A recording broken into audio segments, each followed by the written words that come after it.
Breaking news, tragedy at AquaMarine. A husband and wife, both killer whale trainers, attacked during a show. She lost her life. He barely escaped.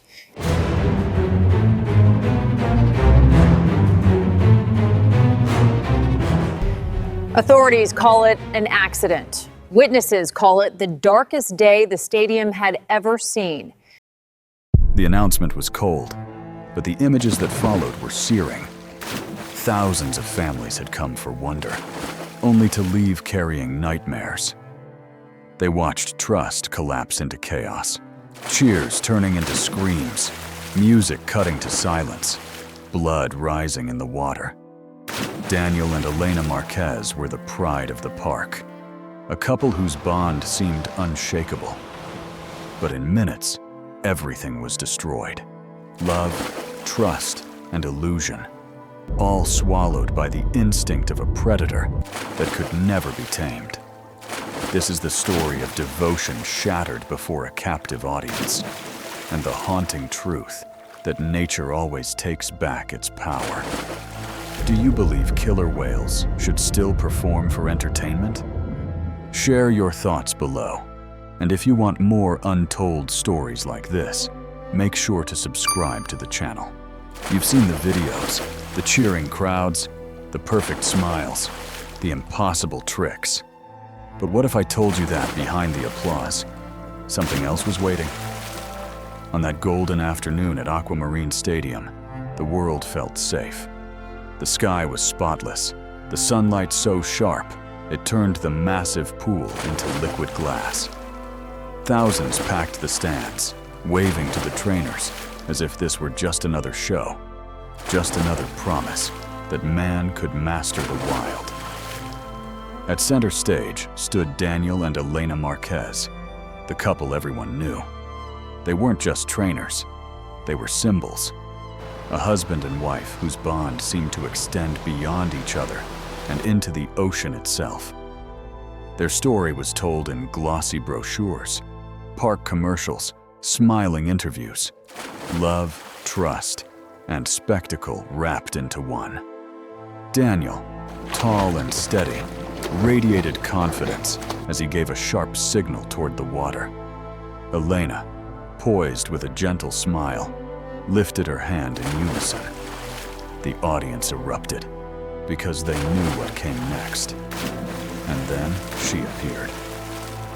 From the depths rose Nerath, a 6-ton orca, her black and white form cutting through the water like a living shadow. She surfaced with explosive force, spraying mist into the hot air, her presence dominating the stadium. The crowd roared as though they were meeting a celebrity. Children shrieked with delight. Cameras flashed. To the public, Nerath was a star, a gentle giant, a trained marvel. But to Daniel and Elena, she was also an unpredictable partner, one whose moods could never be fully read, no matter how many years they had worked together. Still, the show went on. Daniel dove first, slicing into the blue, disappearing beneath the surface. Nerath surged upward to meet him, lifting him out of the water in a flawless display. Applause thundered, echoing like a wave. Moments later, Elena followed, her dive graceful, her movements synchronized with Daniel's. For a few breathless minutes, husband and wife commanded the ocean's might as if it bent to their will. Every gesture, every signal, every splash seemed perfect. But beneath the shimmer of water, something had changed. Nerath's circles tightened, her movements slowed. She held her gaze longer on Elena, the dark eye glinting with something no whistle or hand signal could control. The audience saw beauty. Daniel and Elena felt trust. But Nerath carried silence older than both. And silence has a way of breaking. The crowd was still roaring when Daniel surfaced, water streaming from his face, his hand raised in triumph. Elena swam to his side, her smile radiant under the burning lights.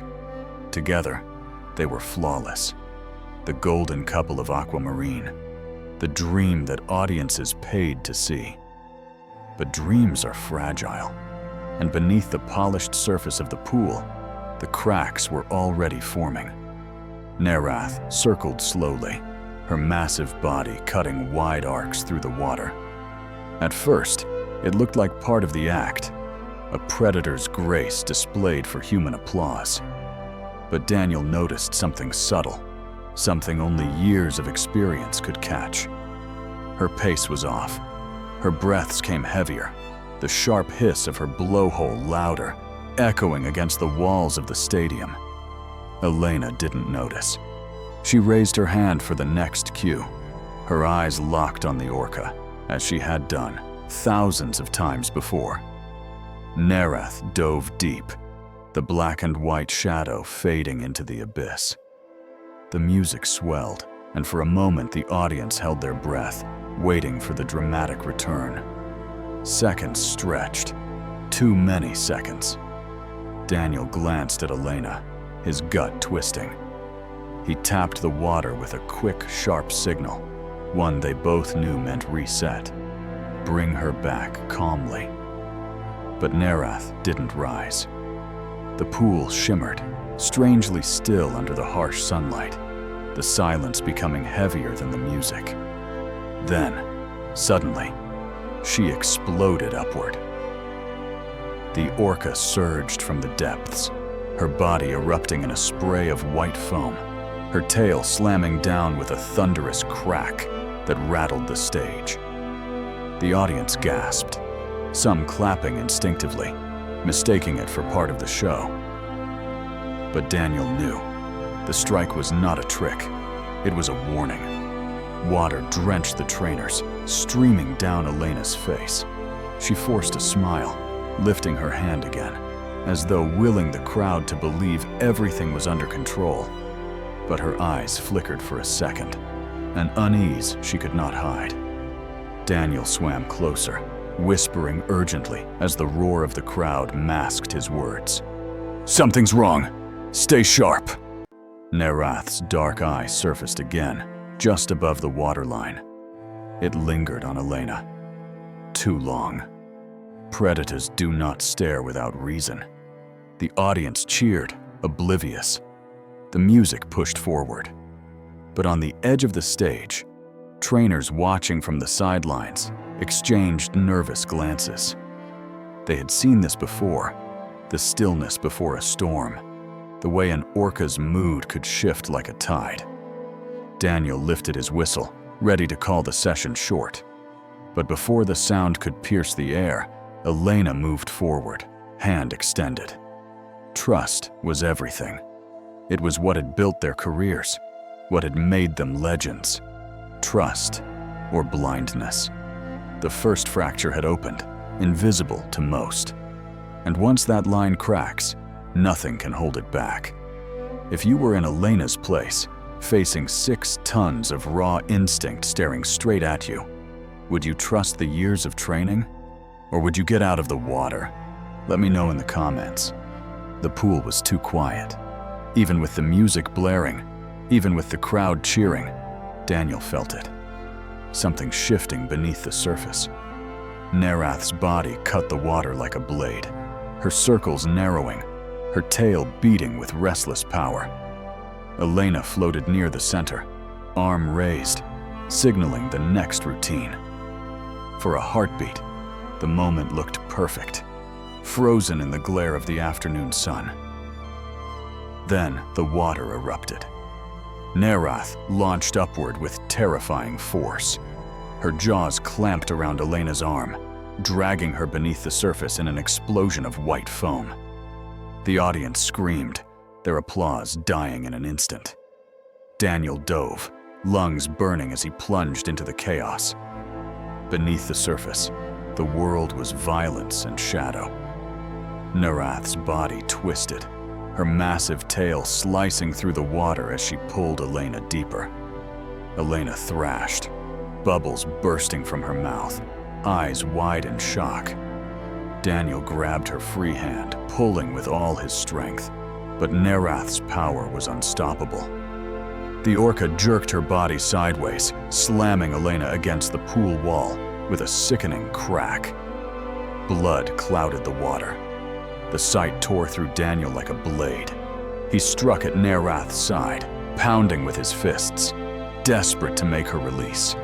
It was useless. To a 5-ton predator, his blows meant nothing. Above them, the crowd dissolved into chaos. Children cried. Parents pulled them close. Security guards rushed along the platform, shouting orders. No one could hear over the panic. The music cut off abruptly, leaving only the echoes of screams. Daniel kicked upward, breaking the surface for air before diving back down. His chest heaved, every muscle screaming, but he refused to let go. He locked eyes with Elena, her face pale, hair floating around her like strands of seaweed. She fought to rise, but Nerath pulled again, dragging her into the blue void. The orca's movements were deliberate, slow, calculated. Not a frenzy, but a display of absolute control. She wasn't just attacking, she was deciding. Elena's scream broke the surface for a split second before she vanished again, yanked under in a violent surge. Daniel gasped, then dove once more, his vision blurring with salt, blood, and fear. His hand brushed her wrist, but Nerath twisted away, pulling Elena out of reach. Deeper, darker. The crowd could see nothing now but violent splashes and red blooming across the water. Panic spread like wildfire. People shoved toward the exits, some frozen in disbelief, others screaming for help. On the platform, staff threw safety lines into the water, their voices cracking with desperation. But Nerath ignored them. Her entire focus remained on Elena. And in that instant, Daniel understood. This was no trick, no mistake. The bond they had built, the trust they had preached for years, had shattered in the jaws of a predator. For the first time, he felt it in his bones. They were prey. The water swallowed everything: sound, breath, light. Daniel plunged again, lungs screaming, eyes stinging as he searched for Elena. There, a shadow twisting below.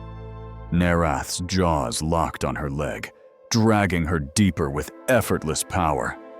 Elena kicked wildly, her arms clawing at the water, her face a mask of terror.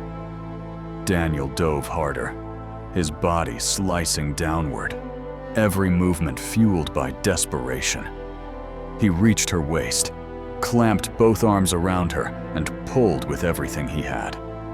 Nerath barely shifted.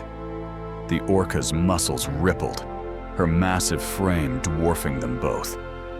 She turned, black and white flanks flashing in the dim light, and whipped her tail. The strike blasted Daniel across the pool, his chest exploding with pain as the shock knocked the air from his lungs. He tumbled, dazed, salt and blood filling his mouth. Above, the surface shimmered, a distant, unreachable ceiling. But Elena's muffled scream snapped him back. He surged forward again. He would not leave her.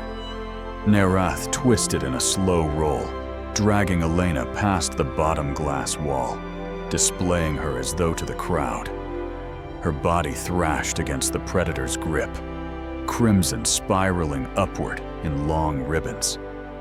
To the audience above, the water was clouding red. To Daniel, every second was slipping away. He lunged, Gunbolgraj clamping his hands around Elena's arms, their eyes locked. Panic, pleading, love. He pulled with savage strength, veins burning, but Nerath was immovable. She jerked her head, whipping Elena side to side like a rag doll. Daniel's grip tore loose. The orca spun again, her eye locking on him. It wasn't rage. It was calculation. A predator deciding which target to keep. Then she came for him. Her jaws shot forward, clamping onto his calf. Pain ripped through him as bones ground under crushing force. He screamed into the water, bubbles exploding from his mouth as Nerath yanked him downward. The pressure built instantly, his ears throbbing, his chest on fire. Elena reached out through the haze, fingertips brushing his hand. But Nerath's body rolled between them. Daniel fought, pounding her rostrum with his fists, twisting, clawing, but the orca dragged him like driftwood. His vision darkened at the edges. Suddenly, release. Nerath let go, his leg kicking free. He shot upward, every instinct driving him to the surface. His head broke through in an eruption of air and screams. The crowd's horror hit him like thunder. Rope splashed around him, hands stretched from the platform, pulling him toward safety. But Elena was still below. Daniel spun, searching. The water churned violently, Nerath's dorsal fin slicing the surface before vanishing again. Seconds later, Elena's body broke through for an instant. Head thrown back, hair plastered to her face, a cry tearing from her throat, before Nerath's jaws dragged her under again. Faster this time. Deeper, beyond reach. Daniel dove once more, ignoring the searing pain in his leg. The water closed over him, black and cold, but the abyss gave nothing back. Only shadows, only silence. And Nerath was gone, with Elena still in her grip. The water erupted as Daniel was hauled onto the platform. His chest convulsed, coughing out gulps of seawater, every breath ragged with pain. His leg bled through shredded neoprene, the imprint of Nerath's jaws carved deep into flesh. But he barely felt it. His eyes stayed fixed on the pool. "Elena!" His voice cracked, torn between a scream and a plea. The surface churned violently as Nerath surged upward again. For one brief, agonizing instant, Elena's body broke free from the water, limp in the predator's grip. Her head lolled, arms spread, hair streaming like seaweed. The audience gasped in unison, the sound collapsing into silence. Then Nerath plunged back down, dragging her into the depths. The pool went still. Staff swarmed around Daniel, shouting orders, throwing nets, pounding the water with poles in a desperate attempt to distract the orca. Trainers blew their whistles until the air split with shrill blasts. Nothing worked. Nerath ignored them, circling slowly, her shadow drifting below like a ghost. Minutes felt like hours. Then, suddenly, Elena's body surfaced. She floated face up, pale against the dark water. This time, Nerath did not pull her back. She slipped away, leaving the woman behind, as though the hunt was finished. Two divers leapt in, pulling Elena toward the platform with frantic strokes. Daniel struggled to rise, crawling forward on torn knees, reaching out as they lifted her onto the concrete. Her skin was cold, her lips tinged blue. Blood streaked down her arm where Nerath's teeth had torn through. "Breathe! Come on, breathe!" one trainer shouted, pressing down on her chest, pumping rhythmically as another tried to force air into her lungs. Daniel gripped her hand, shaking it, begging for a response. "Elena, stay with me. Please!" Nothing. The sound of CPR filled the stadium. Compressions, gasps, desperate commands. But beneath it all, the crowd was utterly silent. Thousands of eyes watched, frozen, unable to move, unable to look away. Children buried their faces into their parents' shoulders. Adults stood pale, mouths open, their joy turned to horror. Daniel bent over her, forehead pressed against hers, whispering words no one else could hear. His body trembled, every sob breaking through clenched teeth. Around him, the team worked without pause, but hope was draining with each passing second. Finally, the attempts slowed. Hands lifted away, faces lowered. The truth settled in with crushing weight. She was gone. The stadium, once deafening with cheers, now echoed with nothing but wind over concrete. Cameras dropped to the ground, applause had turned to tears, and the smell of salt and blood hung heavy in the air. Daniel remained at her side, cradling her head in his arms, staring into a face that would never look back. He had survived. She had not, and that truth would mark him forever. The pool lay quiet behind them, rippling gently as Nerath circled once more, her dark eye rising briefly above the surface, as if to watch the grief she had left behind. The sirens faded long after the crowd had been escorted out. The stadium, once alive with thunderous applause, stood hollow, its empty seats staring down at the still pool, like silent witnesses to a crime. Daniel sat on the edge of the platform, wrapped in a blood-stained towel, his leg bandaged hastily, his eyes fixed on the water that had swallowed his life.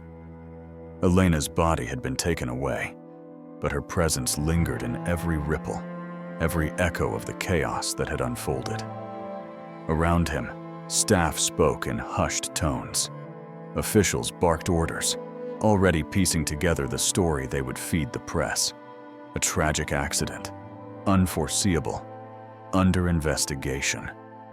The language was sterile, designed to dull the edges of reality. But Daniel knew the truth. There had been warnings.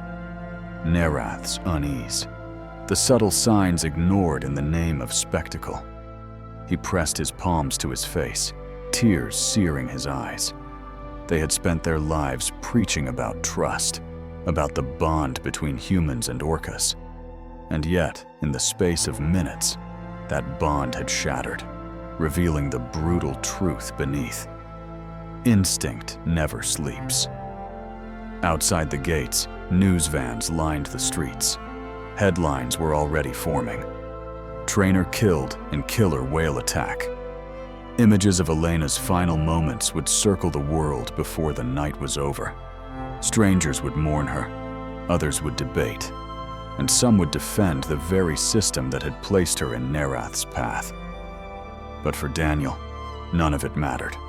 All that remained was silence, and the memory of her hand slipping from his grip. The park drained the pool days later, moving Nerath into isolation. But the water could not be scrubbed clean. The stains were not only of blood, but of trust broken, of lives torn apart. Daniel never returned to AquaMarine. The thought of stepping onto that stage again was unbearable. His world had ended not in fire or storm, but in the quiet pull of an ancient predator reminding humanity of its place. The legend of Daniel and Elena Marquez, the golden couple of the sea, would forever be remembered not for their grace, but for the day the performance turned to tragedy. And in the silence that followed, one truth echoed louder than applause ever had. The ocean does not forgive illusions. The death of Elena Marquez was not just the loss of a trainer. It was the collapse of an illusion. For years, she and her husband Daniel stood as symbols of trust between humans and orcas, convincing audiences that love and discipline could rewrite instinct. But in a single afternoon, the truth surfaced. Instinct does not vanish, and the ocean does not forgive. Families who came for wonder left in silence, burdened with the memory of blood in the water and a husband's cry that could never bring his wife back. The pool at AquaMarine became a stage of mourning, and Nerath's shadow a reminder of the danger hidden behind the curtain of spectacle. For Daniel, survival carried no victory. It carried grief, questions without answers, and the weight of watching the person he loved most taken in front of thousands. For the world, it became another warning in a long chain of tragedies that prove wildness cannot be caged. What about you? Do you believe killer whales should ever be used in shows again? Or should their place only be the open sea? Share your thoughts in the comments, and don't forget to subscribe for more stories like this.